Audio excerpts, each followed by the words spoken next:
Good morning. We're here to continue the conversation on breast cancer and young women. Today we have a personal friend that's been through this and has a remarkable story. So LeeAnne will be our guest, but it's so important that in the past we've talked about the issue of delayed diagnosis, and we even talked about Michelle, who at 22 found a lump and they just didn't make the diagnosis. Fortunately, in LeeAnne's case, we see the opposite end of the spectrum. She found a lump at an early age. She went through a lot of difficulties, but ultimately she did survive. And thank goodness you're here to talk with us. My pleasure. Absolutely. Thank you for coming down. Love it. Thank you. So tell us, LeeAnne, just kind of from the beginning, did you find a lump or did somebody else find a lump? Did the doctors address your issues? Did they not? What was your experience in the first phases of breast problems? So I was eventually diagnosed at the age of 20, and I was actually hit in the chest with a tennis ball in college and didn't think much about it and ended up having a lump and ended up going back from Arizona to Colorado, and the doctor at the time said, just lay off the caffeine, don't worry about it, it's not a problem. So that was around Thanksgiving, and then I went back around Christmas time. It had started to be infected, and so...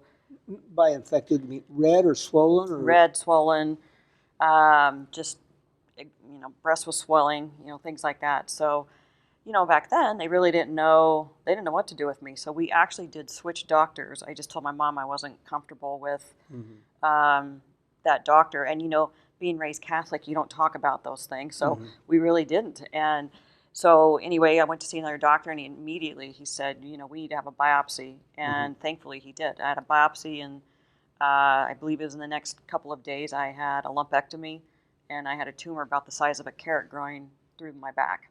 My gosh. Did they check out the lymph nodes, or were they okay? They were okay, yes. So despite what, you just are very, very lucky, because with that kind of a delay, a tumor can go from an early stage 1 that's highly curable to a later stage 3 or 4 where the odds are just stacked against you.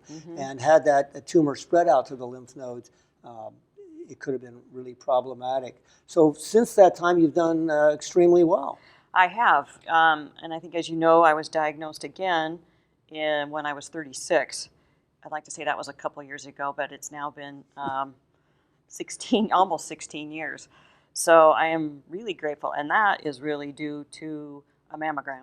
I would have never known had I not gotten my mammogram. So you were 36.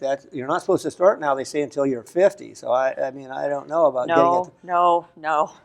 I think we should start at 25 for my experience, but I do believe we absolutely should be starting in their 30s, if not 40s for sure. I know way too many people who've been diagnosed.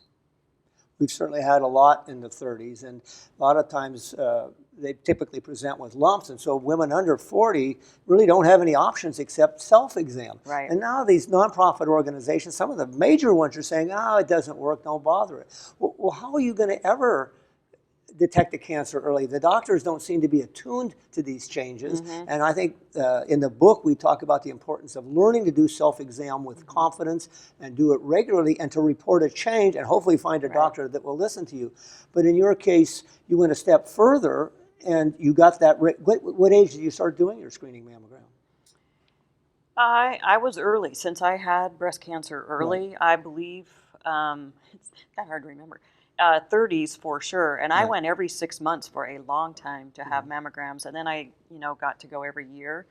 And I'm still a firm believer in every year. And I'm a firm believer in self-breast exam. Anybody who says that's not applicable, I don't believe at all. A, it's free. B, it saves lives. I just can't imagine why anyone would say you shouldn't be doing that. The amount of women, and men for that matter, that are diagnosed in their 40s, 50s, and obviously older, it just seems to me that a lot of people I know around my age and younger are being diagnosed with breast cancer. And it's sheer the message of mammograms yearly, awareness, breast exams. I can't say enough how important it is. Well, I think you really, really make the point. And I think one of the things that people who are not promoting the early onset mammograms age 40 are saying, well, you are high risk because you've already been diagnosed with, well, of course you're higher risk, but the smart thing to do is to do that yearly mammogram. And then they caught, I take it, a pretty small cancer on the screening at age 36? Yes. Yeah, it was very small. So this was the same breast that you had to, Yes. this was a recurrence within that breast? Yes. So at that point, they had to do a mastectomy? Or? Yeah. No, I did not. I still had radiation, and at that time they started to kind of come out with spot radiation. It wasn't real in effect. I mean, it's much better, and that's one of the reasons I'm doing what I am today. I think it's so critical to keep raising money for awareness and detection and education around medication and things like that. So yeah, I was detected, but no, I did not have a mastectomy. And looking back, that's always something I don't know. You know, should I have? Should I have not? Well, I think you've won about 16 years. I mean, I think you've outpaced it. So I think your doctors were really forward thinkers once you found that group that was really into this, because that a lot of doctors would have gone directly to the mastectomy, I would say the majority. But first, you must have had favorable circumstances that allowed them to do it, but they also offered you that, and that shows that we're making such progress in breast care. It's so important that a woman who does have a breast problem finds somebody that can really knows what she's, you know, how to handle her problem. So in your case, the second time around, things went extremely well. You know, I really like your comments from a woman's point of view on the issue of self-exam. It's free, and the critics say, oh, well, it's going to cause a lot of anxiety, or people, you know, be overly diagnosed. You wouldn't have anxiety, get told you have breast cancer. That's anxiety. That's anxiety, so that's a great point. But I've seen women come to me 6 months after I've done a normal exam and a normal mammogram and say, gee, doc, I got something different in my breast. These are women that were really good at doing standard monthly self-exam. And I examine them and say, well, you have very bumpy breasts. I think that's probably going to be okay. I'm not sure why it's bothering you there, but let's just put an ultrasound on it. Put an ultrasound on it, and I found cancer is this big. Wow.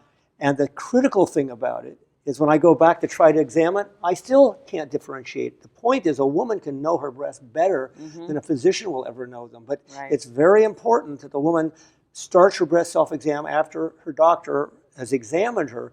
She knows that that's her baseline, that's her normal. So the issue is not to go looking for lumps. The issue is to learn the pattern of the normal. Once you know the normal and you do it regularly, if something grows in there, you never look for lumps. You just trust yourself. Oh, well, I'll just bring that to your attention. Now, not every doctor is going to respond, and so a woman has to have enough understanding of the issue. She said, well, there's a change there. I want you to do an ultrasound. If there's any question, I want a cone compression mammogram. And oh, by the way, you know, if you're not going to follow those instructions, I think I'll just go find another doctor, because that's what you should do. So exactly. Yeah. Yeah, I'm a huge proponent of it. I can't say enough of the women I know who have found, you know, their cancer by self-examination and mammograms.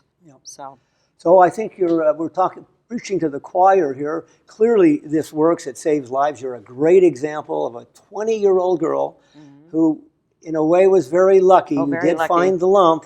The doctor, not too surprisingly, kind of blew it off because you're just too young to get breast cancer. Well, and I think, too, they still somewhat around that age group. My daughter, I always preach self-exams, right? And she had found a lump a year ago. She's now 22. And same thing. It's the importance of that. She would have never found it. Yes, it was benign, but the point is she found it, and who knows what it could have grown to.